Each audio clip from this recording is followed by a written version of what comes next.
What's going on, everybody? It's Q back here again with another video for you.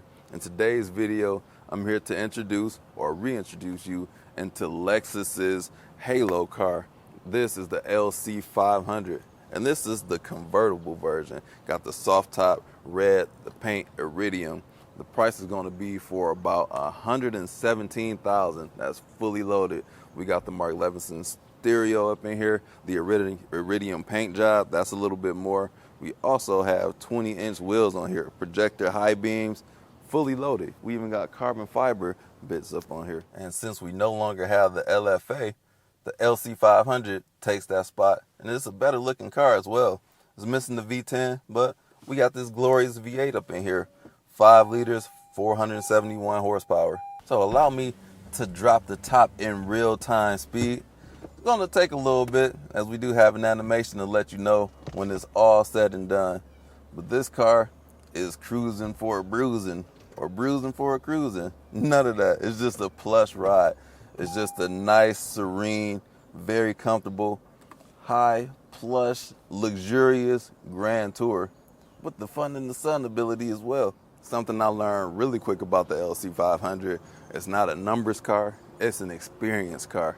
So we do have 471 horsepower, powered by a 5-liter V8, and it's going to be mated to a 10-speed automatic transmission, and it's rear-wheel drive. So that's a recipe for something great, and I think it is something great. But looking at the numbers on paper, you're not going to feel any type of feelings about that. There's other cars, other competitors that have more horsepower, but do they offer the same type of experience as the LC500? I don't think so. Something Lexus gets right is their numbers. They're not going to give you a supercharged, twin turbocharged V8. They're just going to give you something solid, reliable, that sounds good, that you can experience on public roads without being criminally too fast. And this is that car, all for the experience. And they offer some of the best seats that I've ever sat in before as well. Let me show you around the car. Got a big honking V8. Covered by a bunch of plastic, and a lot of you all complained about the spindle grille, says look like the Predator. I thought it's been attractive on most of their offerings, so y'all complain about everything. Get yourself together, please. But nice looking design, definitely love it. Wheels look pretty good as well. Drop top experience, fun in the sun. It's even got back seats too. Now these back seats are a little bit tight. Actually, it's very tight. I'm not even gonna try and sit behind myself. My backpack can barely fit behind me. But we do have Lexus embossed in the back of the headrest, even soft back here. I'm gonna try and get behind this one. Coming on to the rear, I was never able to find the trunk release button, so I've been using the key fob the whole time. So I just hold this, pops up. What do we got in the trunk? Not a whole lot of space for some junk. I can fit like maybe 2 backpacks, but it's really small, especially in this drop top version. And this is also offered in the coupe version too. The rear design is good as well. Got dual exhaust. It's almost like the F-type exhaust where they have it diagonally, but the quad diagonally, it kind of looks like it, but it's not that. That's not what it is. Now to see if I can fit behind here. So to open the door, you press this, it'll pop out, pull on it. Seat release back here, it'll slide up for you. And then stand up in this thing. The back seat, I am sitting at like a 90-degree angle. The seat is coming back to crush my knee. Actually, I could fit back here if I wanted to, only on the passenger side. The driver's side, not a chance. And hello there. Carbon fiber on the door sill. The interior, we got some old school technology in here. So the newer Lexus products like the RX, they got all the latest and greatest.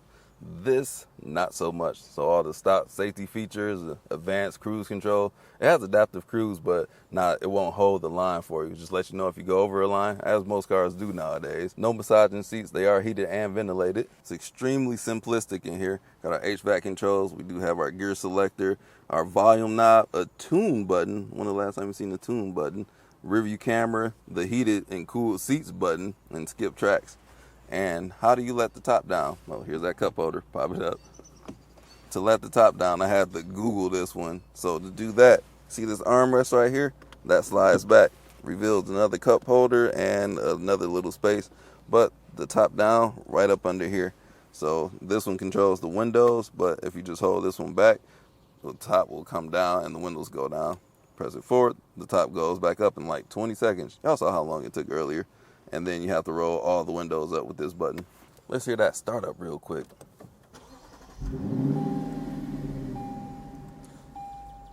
Smooth sounding. We're about to see how it drives in just a second. Sweet designs on the doors, contrast with the burgundy and black. Got some metallic paddle shifters. Old-fashioned gauge, the instrument panel cluster, which can slide over, same as we saw in the IS500. We do have an updated infotainment system here. So, like I'm not a huge fan of the home screen, but it's not a whole lot of options to go through for the vehicle, just basic stuff. But I stay in CarPlay. Let's get it on. Shout out to Marvin Gaye.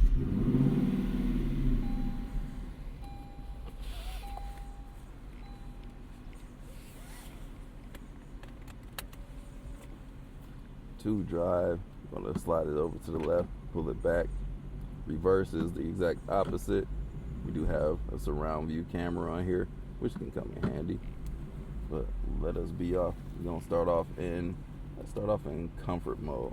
We're gonna dial it up as we drive.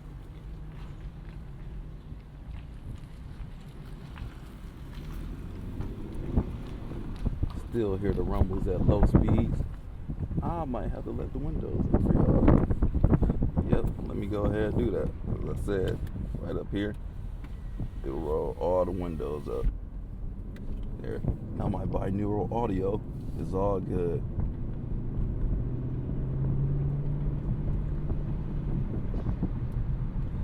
And 10 speeds is a bunch of gears, especially to use with the paddle shifters.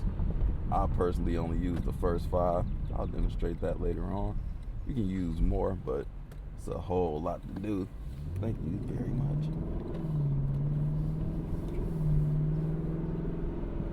Very warm day today. It's gonna be like 90. And then it's Michigan, so the weather's gonna flip-flop. It's bipolar around these parts. Got the air on just a little bit. Why am I wearing long sleeves?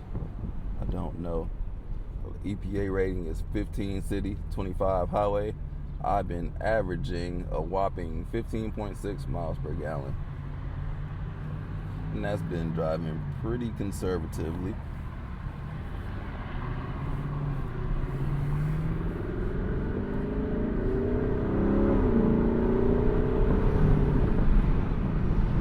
Love the way that engine roars. And we just easy on it right now. Spoiler alert, it's gonna get better.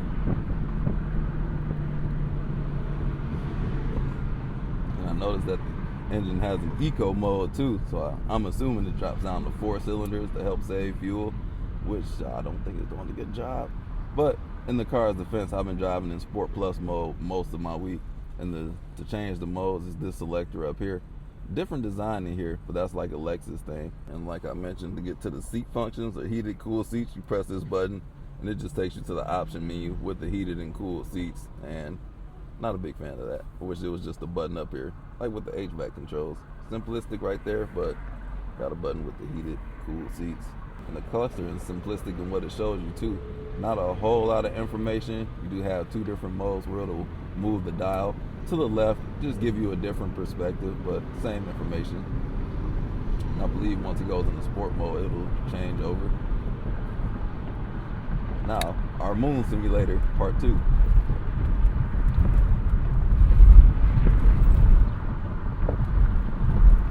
Soaking in the bumps really well.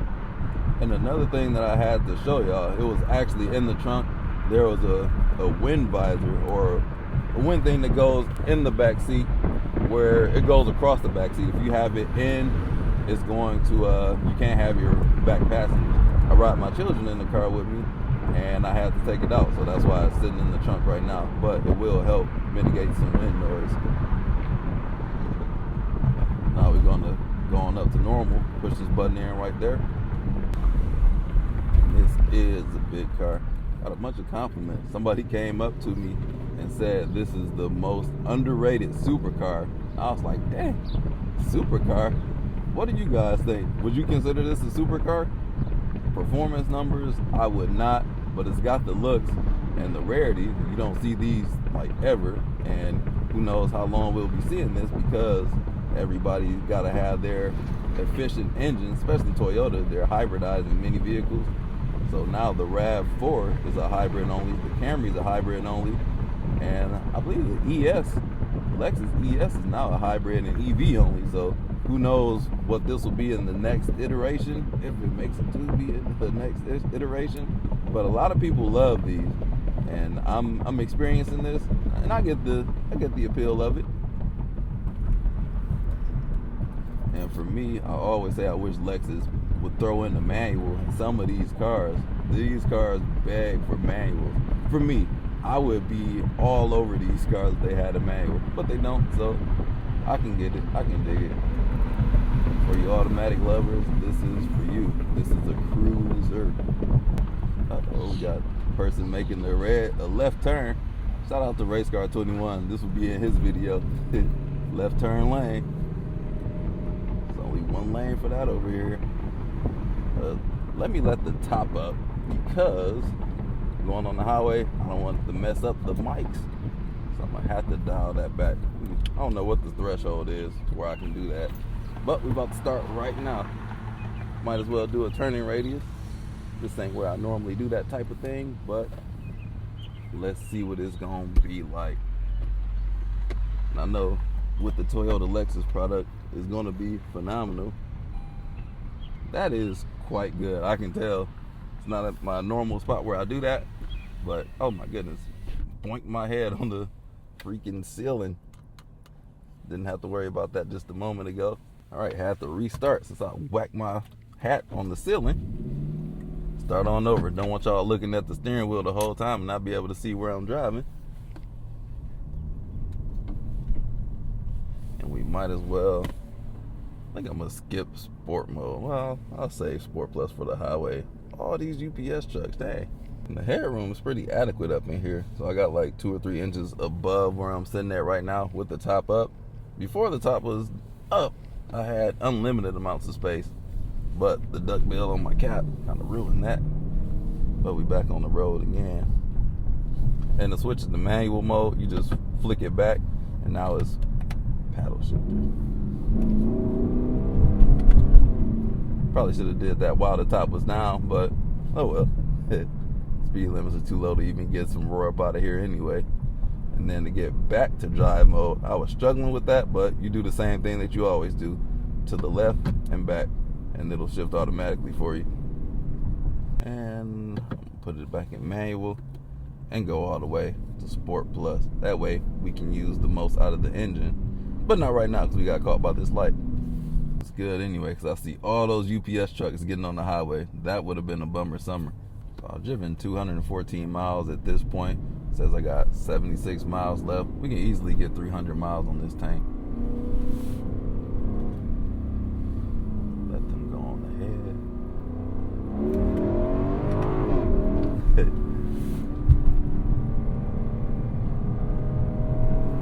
Got some steering feel to it. It's not something you see in many cars. Some even Lexuses.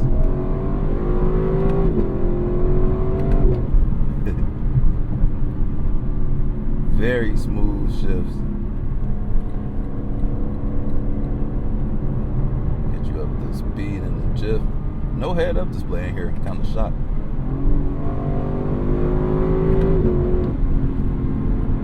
Naturally aspirated V8's where it's at. Then on the highway, just cruising. Probably want to put it back to comfort mode. RPMs drop down below, oh damn, 1,500. That's for the low. It's gonna be smooth, but when you tap on it one power, it'll get up there. So, but I want to drive it in the most fun mode that I can.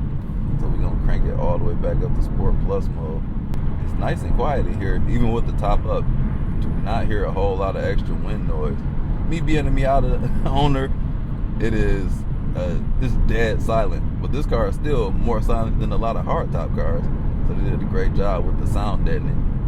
So 10th gear at 75 miles per hour. You're gonna be rolling around a low 1,600 RPMs. So you could definitely eke out those 25 miles per gallon, especially if you put it in, or if it switches to eco mode, if you go back to normal.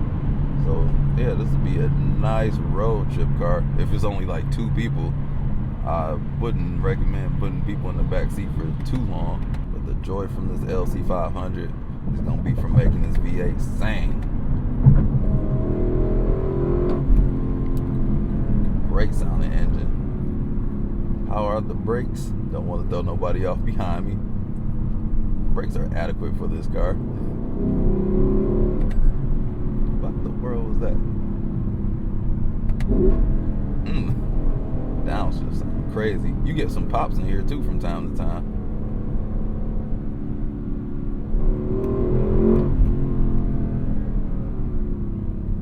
Brakes are on the softer side though. Oh, can I not get in this lane? Yeah, I can.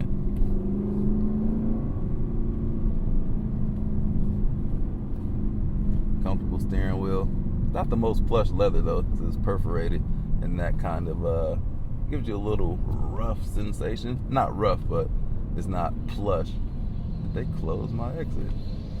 I can still get in. Downshift the first.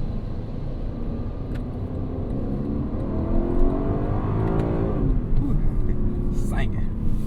See if we can beat this Rover. Yerp.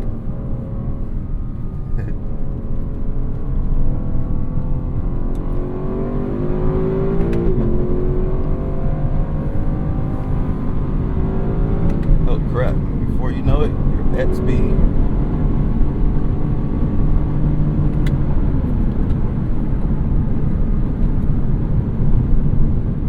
This car is one where it hides its speed extremely well because it's so quiet in here and silent. You don't hear or feel a whole lot of drama. All you hear is that V8 singing. So that's going to be the thrill of this car. At least it is for me. So who would cross-shop this car? Maybe a more seasoned person. Maybe somebody, a Corvette buyer, S-Class coupe, which I don't think they make those anymore. Somebody who wants a drop-top luxury experience with back seats. So what does BMW have? Oh, they got the M8. Do they still make the M8? I think so. M8 coupe. Those type of buyers.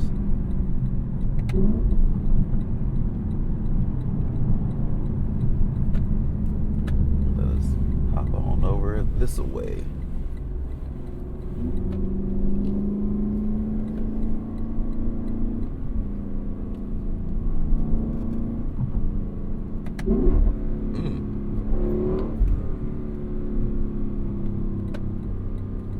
Car makes some great sounds. That's why I would like this to have a manual, so I can do that on command.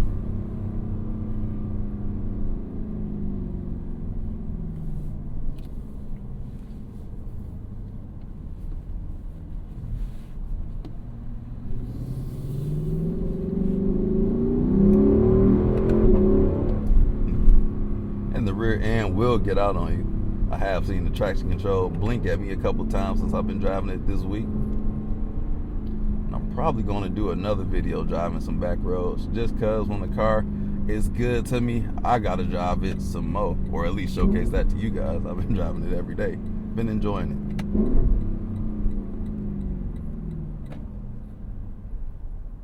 And then it won't stall in this car because I'm in second gear now. It'll just drop down to first whenever it feels the need to do so.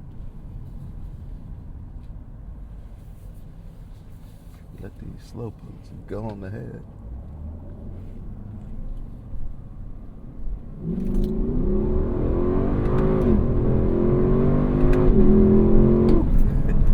Brakes, a little bit squishy.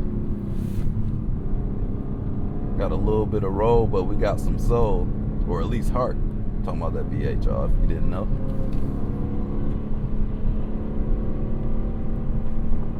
I know we on the highway. We gotta go the speed limit, guys.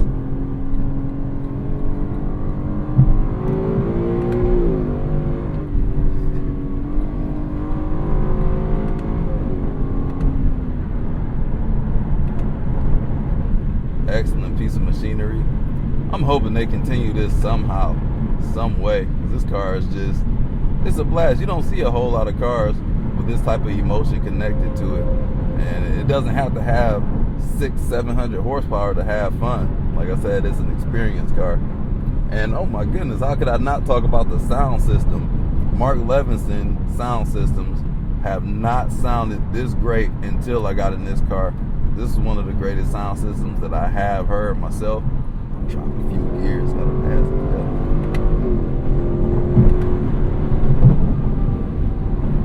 Like I was saying, Mark Levinson. So it's crisp and it has bass. A lot of these cars, they miss out on the bass. I'm a bass heavy person, I like it, but it never loses the fidelity. Even with the top down, you can have it up loud and hear it crystal clear. That's all you need. Phone quality is clear too when you make phone calls, even with the top down. So that's what a buyer like this would be looking for, a great overall experience. And this car got that and knocked it out the park.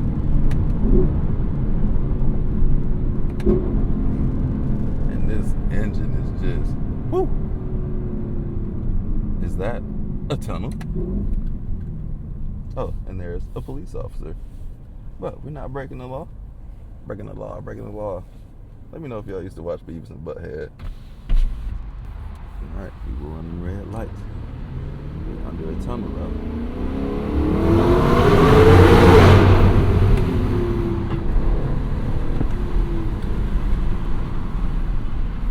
Something's telling me I should have downshifted down there. But that's all I got to say about the 2025 Lexus LC500 convertible. Great experience. Definitely enjoyed my week. Look out for the follow-up video because I need an encore. This car was just a great experience for me. It's not the most fun to drive. It is expensive, but I just like being in here. Now, I haven't driven any of my cars this week because I'm enjoying this car every moment that I do have it. So, you guys don't forget to hit that like button, subscribe if you haven't already. Drive safe, and I'll talk to y'all in the next video. Okay, thanks, bye.